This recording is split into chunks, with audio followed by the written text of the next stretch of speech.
1975, Ridge Farm Studio, Surrey. Brian May nervously played a new song for Freddie Mercury, a gentle folk ballad about Einstein's theory of relativity. Astronauts traveling near light speed return home young, while everyone they loved has grown old and died. Brian had spent weeks ensuring every lyric was scientifically accurate. He finished playing and looked up expectantly. Freddie was quiet, then started laughing affectionately. "Brian, you brilliant nerd. You've written the most scientifically accurate song in rock history, and nobody will understand a word of it." Brian protested, but Freddie held up his hand. "The science can stay, but people need to feel it, not think it. Let me help you break their hearts." What happened next became the perfect example of how Brian's mind and Freddie's heart created Queen's magic together.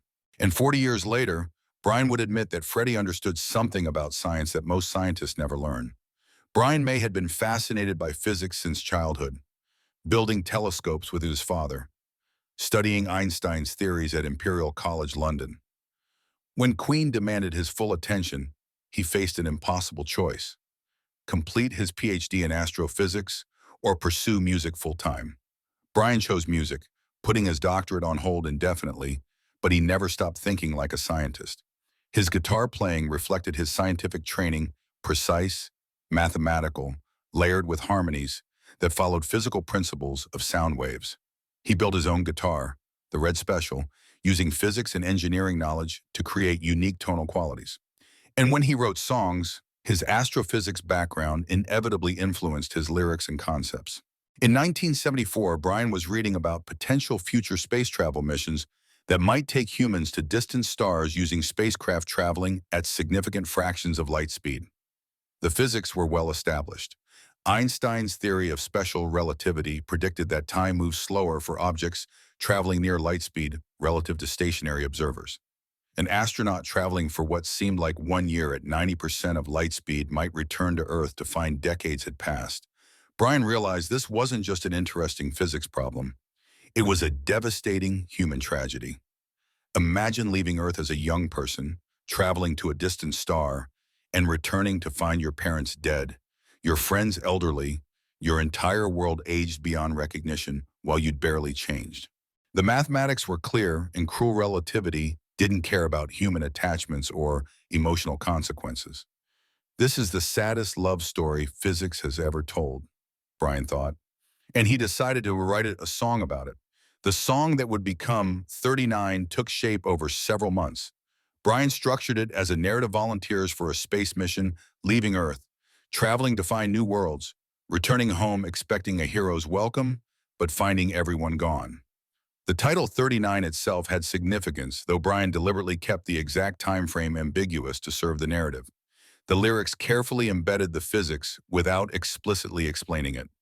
"For so many years have gone, though I'm older but a year," captured time dilation perfectly. "Your mother's eyes, from your eyes, cry to me," suggested generations had passed, the astronaut seeing his own mother's features in the face of a descendant. "All your letters in the sand cannot heal me like your hand," conveyed the unbridgeable gap between the traveler and everyone he'd loved. Brian was proud of the song's scientific accuracy. Any physicist who heard it would recognize Einstein's equations translated into narrative. He recorded a demo, just his voice and acoustic guitar, performed with careful precision.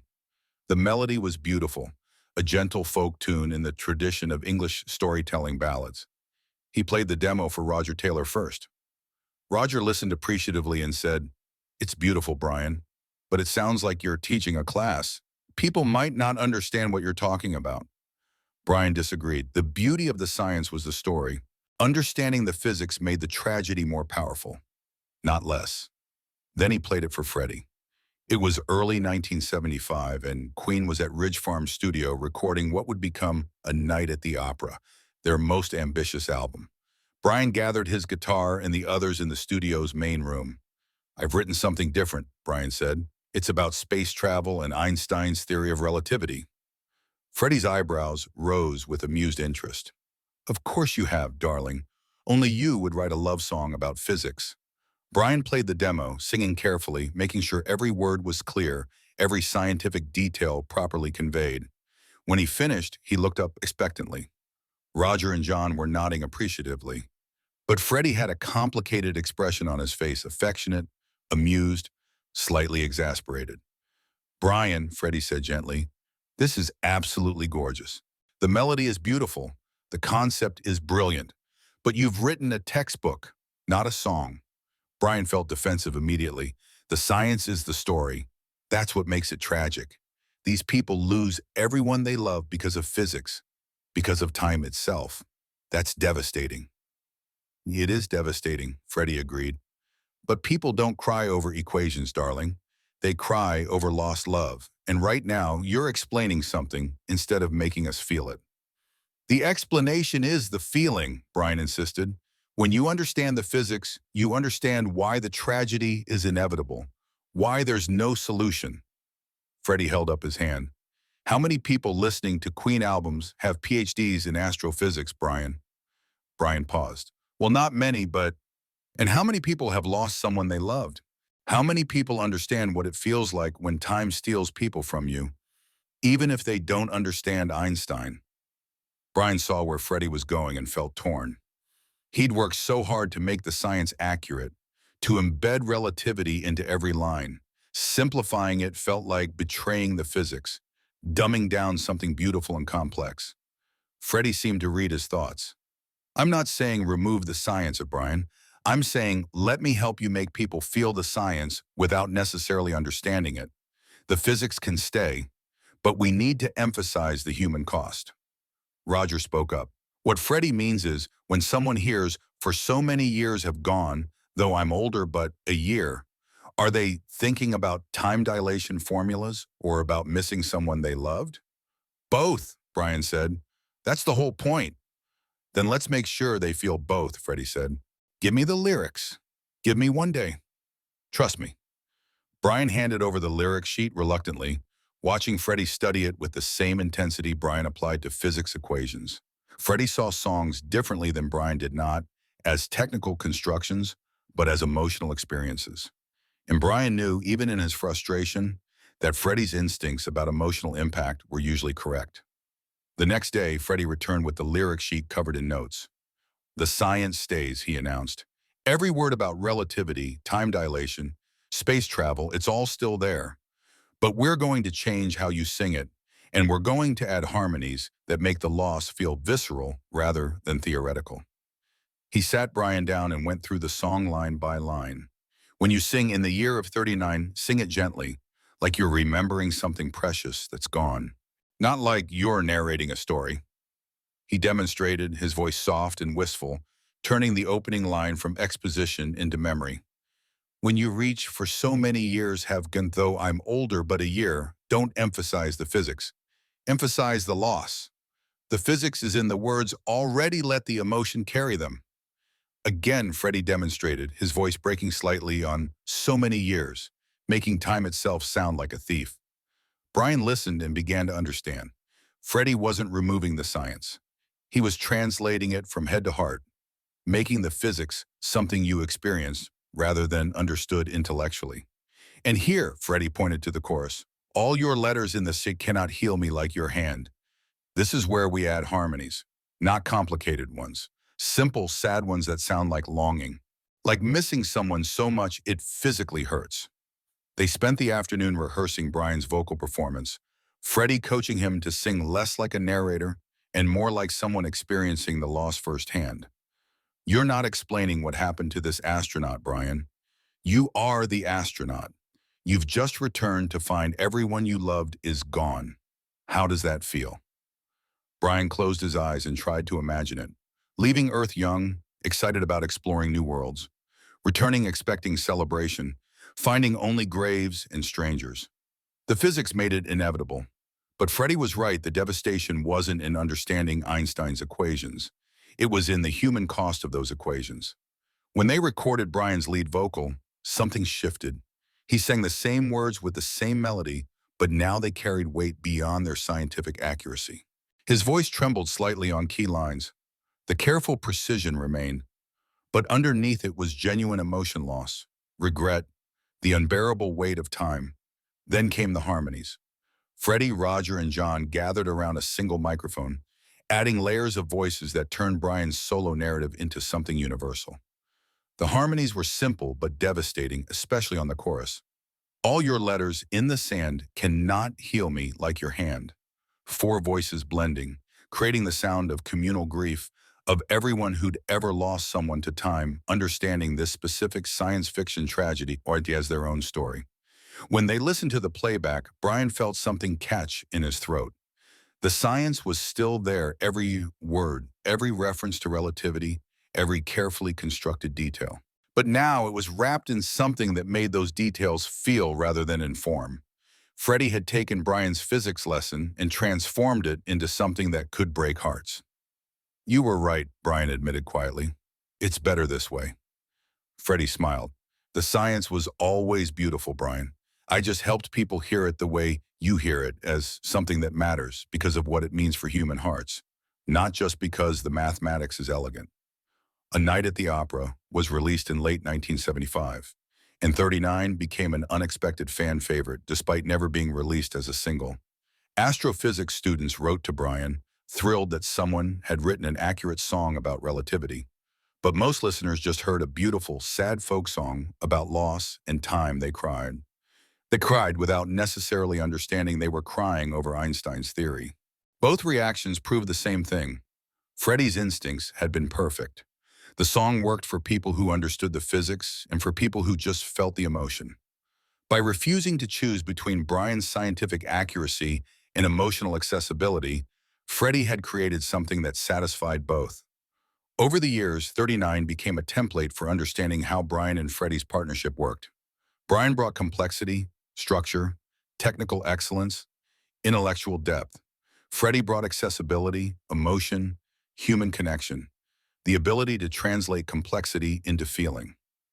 Neither approach worked as well without the other. The combination was what made Queen transcendent. Brian performed 39 countless times over the decades, and each performance deepened his understanding of what Freddie had taught him. Live audiences responded to the emotion first, the gentle melody, the wistful vocals, the sense of loss permeating every line. The science was there for those who wanted to find it, but Freddie had made sure the song worked even if you never understood the physics. After Freddie died in 1991, 39 took on new meaning for Brian. Now it wasn't just about hypothetical astronauts losing loved ones to time dilation. It was about actual loss, actual time passing, actual people gone. The song Brian had written about Einstein's equations had become his own experience, time as a force that takes people away, that makes the past unreachable, that leaves you standing in a world that's moved on while you carry memories of how things used to be. In 2015, Brian was interviewed for an astrophysics documentary about science and popular culture. The interviewer asked about 39 and the creative process behind it. Brian found himself talking not just about the physics, but about what Freddie had taught him. I wrote 39 as an astrophysicist, Brian explained. Every detail was scientifically accurate. I was proud of getting Einstein's theory of relativity into a 3-minute folk song. But Freddie had no formal science education, and he understood something I'd missed, that the most powerful science is the kind people experience emotionally rather than intellectually. He paused, gathering his thoughts. I was trying to teach. Freddie was trying to move people. He understood that you could embed all the physics you wanted, but if people didn't feel it first, they'd never care enough to think about it. He taught me that the head and the heart aren't at opposites. The heart is how you reach people so their heads can follow. The interviewer asked if Freddie had changed the lyrics. Not a single word, Brian said. All the science stayed. He just changed how I delivered it, how we arranged it, how the harmonies supported it. He made sure people felt time dilation before they understood it. And that's genius of a different kind than mathematical genius. That's emotional genius. In the years since that interview, Brian has been more open about this pattern in his partnership with Freddie. He's realized that almost every Queen song reflects this dynamic. Brian's structural complexity made accessible through Freddie's emotional clarity, Freddie's theatrical ambitions grounded by Brian's technical precision. 39 became the perfect example of what we did for each other, Brian reflected in a 2021 interview. I could write the equation, Freddie could make you feel it. I could explain why something mattered. Freddie could make you care before you understood why. And the combination, that's what made Queen work. Today, 39 remains one of Queen's most beloved deep cuts. Astrophysics professors use it in classes to introduce concepts of relativity. Musicians study it as an example of how to embed complex ideas in simple arrangements.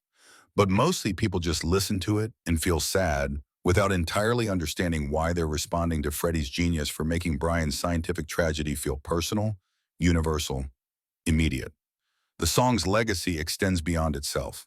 It represents a lesson about how different kinds of intelligence complement each other, how analytical minds and emotional minds need each other to create work that's both sophisticated and accessible, how the best art comes from people who approach problems from different angles and trust each other enough to learn from those differences. Brian May eventually completed his PhD in astrophysics in 2007, 3 decades after putting it on hold for Queen. His thesis advisor told him that 39 had probably introduced more people to the concepts of relativity than any textbook. Brian smiled at that. Freddie would have loved knowing that his insistence on emotion over explanation had actually made the science more accessible, not less. Freddie taught me something most scientists never learn, Brian reflected, that making people feel something is how you make them care enough to understand it. That the heart isn't the enemy of the mind, it's the path to the mind. That if you want people to grasp complex ideas, you first have to make them care about why those ideas matter. The story of 39 is ultimately a love story, though not the one Brian intended when he wrote it. It's a love story about two kinds of minds finding each other, analytical and emotional, technical and theatrical, head and heart, in discovering they could create something neither could achieve alone. Brian brought the science, Freddie brought the soul, and together they turned Einstein's equations into tears. 40 years after that conversation at Ridge Farm Studio, Brian still performs 39 at concerts. And every time he sings, "For so many years have gone, though I'm older but a year," he thinks about Freddie. About a friend who taught him that intelligence comes in many forms, that understanding something isn't the same as feeling it, that the most powerful communication happens when brilliant minds trust each other enough to translate their visions into languages the other couldn't speak alone. The physics in 39 is still accurate. Einstein's theory still holds. Time dilation would still separate astronauts from everyone they loved. But when people hear the song now, they don't think about equations first. They think about loss, about time, about missing people who are gone. They feel the science before they understand it. Exactly as Freddie intended. Exactly as Brian finally learned to appreciate. Two geniuses, one song, and a lesson that transcends both. That the head and the heart aren't opposites. They're partners. And when they work together, they can make the universe itself feel like a love song.